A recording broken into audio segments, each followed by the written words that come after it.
Hello friends, मेरा नाम है गौरव चतुर्वेदी और आज मैं आप लोगों को बताऊंगा हिंदी टू इंग्लिश आप कैसे ट्रांसलेट करें by the rules of, by the help of, by the concept of present perfect tense. सबसे पहले हम इसकी पहचान देखते हैं। क्या देखते हैं? पहचान। तो वाक्य के अंत में या है, ये है, भी है, चुका है, चुकी है आदि शब्द आते हैं। ओके, तो वहाँ पर प्रेजेंट परफेक्ट टेंस होता है। चलिए इसकी हेल्पिंग वर्ब देखते हैं। ही, शी, इट और नेम यानी सिंगुलर के साथ हैज़ का यूज़ करेंगे। आई, वी, यू, दे तथा प्लूरल के साथ हैव का यूज़ करेंगे। चलिए विदाउट वेस्टिंग टाइम देखते हैं अफर्मेटिव सेंटेंस। अगर आपको मेरी वीडियो पसंद आती है तो please like, share and subscribe ज़रूर करें। आप लोग देखते तो हो बट वीडियो लाइक नहीं करते हो और शेयर भी नहीं करते हो, तो प्लीज़ चैनल को सब्सक्राइब भी करें और वीडियो को लाइक ज़रूर करें। ओके, उससे मुझे मोटिवेशन मिलती है और भी वीडियो बनाने के लिए। देखिए स्ट्रक्चर देख लेते हैं अफर्मेटिव के लिए प्रेजेंट परफेक्ट टेंस का। Subject plus has, has singular के लिए, हैव प्लूरल के लिए, वर्ब की थर्ड फॉर्म, ऑब्जेक्ट और अदर वर्ड। ओके, चलिए उदाहरण देख के आपको समझाते हूँ। तुमने झूठ बोला है, तुमने के लिए यू होगा और यू है प्लूरल, प्लूरल के लिए हैव होगा और टेल की थर्ड फॉर्म होती है टोल्ड, तो टोल्ड अ लाई यानी टेल अ लाई का थर्ड फॉर्म टोल्ड अ लाई। ओके, चलिए आगे अगला उदाहरण देखते हैं। सूर्य निकल आया है, सूर्य निकल आया है, तो द सन नेम है, जैसा कि हमने पहले देखा नेम है, नेम के साथ क्या यूज होता है? हैव यूज होता है, हैज यूज होता है। तो द सन हैज, राइज की थर्ड फॉर्म राइजन, तो third form risen, the sun has risen. पिताजी अब सो गए हैं, पिताजी अब सो गए हैं, पिताजी के लिए फादर, फादर एक नेम मतलब सिंगुलर है तो उनके लिए हैज, हैज के बाद स्लेप्ड, सो गए हैं यानी slapped now, slept now, sleep की थर्ड फॉर्म स्लेप्ट। ओके, इसके बाद एक उदाहरण मैं आप लोगों के लिए छोड़ रहा हूँ जिसको आप लोग खुद कीजिएगा, जिससे आप लोगों का बेस मजबूत होगा। ओके, उसका उदाहरण है वह गीत गा चुकी है, वह गीत गा चुकी है। चलिए अब इसका नेगेटिव सेंटेंस देखते हैं हम। नेगेटिव सेंटेंस देखते हैं। Negative sentences. Structure subject has है, वैसे ही सिंगुलर के लिए हैज़, प्लूरल के लिए हैव, प्लस में नॉट, वर्ब की third form, object other word बिल्कुल सेम है। बस क्या करना है हमें? नहीं के लिए नॉट का और नेवर, कभी नहीं के लिए नेवर का यूज़ करना होता है। चलिए अब इसमें नोट देखते हैं, एक ज़रूरी नोट है। नॉट का यूज़ हम हेल्पिंग वर्ब और मेन वर्ब के बीच में करेंगे।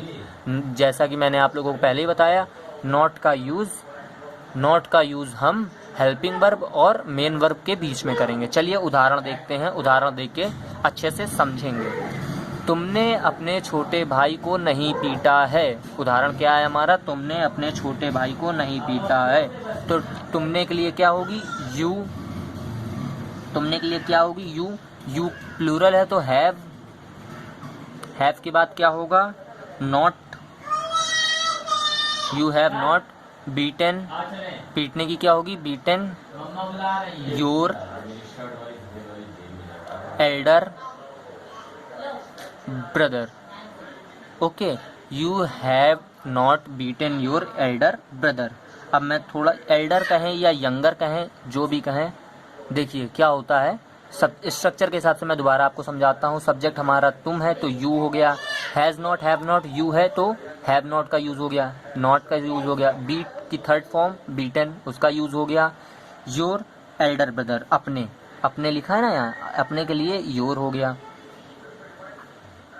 योर हो गया, एल्डर ब्रदर। ओके, चलिए अगला उदाहरण देखते हैं। माँ ने अभी तक खाना नहीं खाया है, माँ ने अभी तक खाना नहीं खाया है, तो माँ के लिए mother, has not taken her food now, mother has not taken her food. Okay, उसके बाद देखते हैं अगला उदाहरण हमारा। पिताजी आज दफ्तर नहीं गए हैं, पिताजी आज दफ्तर नहीं गए हैं, पिताजी आज दफ्तर नहीं गए, तो फादर हैज़ नॉट, फादर सबसे पहले फादर आएगा हमारा, father has not, father has not gone to, go went gone यानी थर्ड फॉर्म है तो gone to office today. Okay, आपको समझ में तो आ ही गया होगा। क्यों? क्योंकि देखिए फादर दफ्तर नहीं गए हैं, फादर के साथ क्या आएगा, सिंगुलर है तो हैज़, फिर नॉट, फिर वर्ब की थर्ड फॉर्म, फिर अदर वर्ड। ओके, स्ट्रक्चर के हिसाब से अगर आप लोग करोगे तो आप लोगों का ट्रांसलेशन कभी गलत नहीं होगा। चलिए एक उदाहरण आप लोगों के लिए फिर से मैं छोड़ता हूँ, आप अपनी तरफ से इसको कीजिएगा। ये बहुत ही इजी वे में मैंने आप लोगों को समझाया हो। अगर आपने अभी भी मेरे वीडियो को लाइक नहीं किया है तो प्लीज़ लाइक करें, शेयर करें अपने फ्रेंड्स ग्रुप में और मेरे चैनल को सब्सक्राइब करें। मेरे चैनल का नाम है King of Accounts by Gaurav sir. Okay, आप लोगों के लिए एक सरप्राइज़ भी आने वाला है जिसमें आप लोगों को एक नए सर द्वारा और भी सब्जेक्ट पढ़ाए जाएंगे मेरे ही यूट्यूब चैनल पे king of accounts. Thank you. चलिए अब देखते हैं हमारे इंटेरोगेटिव सेंटेंसेस को देखते हैं। रूल पहला, जब वाक्य प्रश्न सूचक शब्द से प्रारंभ होता है, इसमें दो टाइप्स होते हैं ना, जो पहला जिसमें क्वेश्चन वर्ड वाक्य के पहले आता है और दूसरा क्या होता है, हमारे क्वेश्चन वर्ड वाक्य के बीच में आते हैं। जब क्वेश्चन वर्ड यानी क्या, क्यों, कब वाक्य के प्रारंभ में आता है तो हैज़, हैव यानी हेल्पिंग वर्ब को पहले लिखते हैं, फिर सब्जेक्ट लिखते हैं, फिर वर्ब की थर्ड फॉर्म लिखते हैं, फिर ऑब्जेक्ट लिखते हैं, फिर अदर वर्ड, और मोस्ट इम्पॉर्टेंट क्वेश्चन मार्क जरूर लगाना होता है, वरना आपका पूरा ट्रांसलेशन पूरा गलत कर दिया जाएगा, टीचर द्वारा आपके सीधा कैंसिल कर दिया जाएगा। तो इसलिए बिल्कुल ध्यान से। अब दूसरा रूल देखते हैं, जब वाक्य के मध्य में प्रश्नसूचक शब्द हो, जब वाक्य के मध्य में प्रश्नसूचक शब्द हो तब क्या करेंगे, तब पहले प्रश्नसूचक शब्दों के ट्रांसलेशन को लिखा जाएगा, तब प्रश्नसूचक शब्दों के ट्रांसलेशन को सबसे पहले लिखा जाएगा। ओके, देख लेते हैं उदाहरण। पहले क्वेश्चन वर्ड, जैसे कब है तो व्हेन सबसे पहले आ जाएगा, उसके बाद हेल्पिंग वर्ब लगाएंगे बिल्कुल सेम, उसके बाद बिल्कुल यहाँ से यहाँ तक यानी सब्जेक्ट, वर्ब की third form, object, other word plus most important question mark. Okay, चलिए उदाहरण से समझते हैं, चलिए एग्जाम्पल से समझते हैं। क्या तुम्हारे भाई ने अपना कार्य कर लिया है, क्या तुम्हारे भाई ने अपना कार्य कर लिया है। तुम्हारा भाई यानी सिंगुलर तो उसके लिए सबसे पहले हैज़,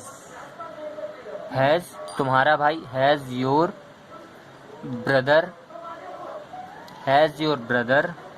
डन, डू की थर्ड फॉर्म डन, हिज अपने कार्य की, हिज वर्क, और मोस्ट इम्पॉर्टेंट क्वेश्चन मार्क।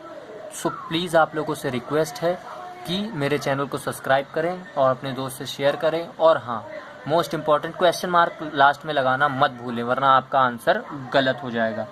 चलिए अब देखते हैं, क्या दूध वाला अभी तक नहीं आया है, क्या दूध वाला अभी तक नहीं आया। देखिए दूध वाला सिंगुलर है तो हैज़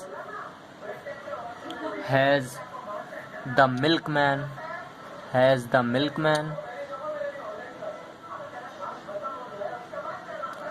मिल्कमैन, नॉट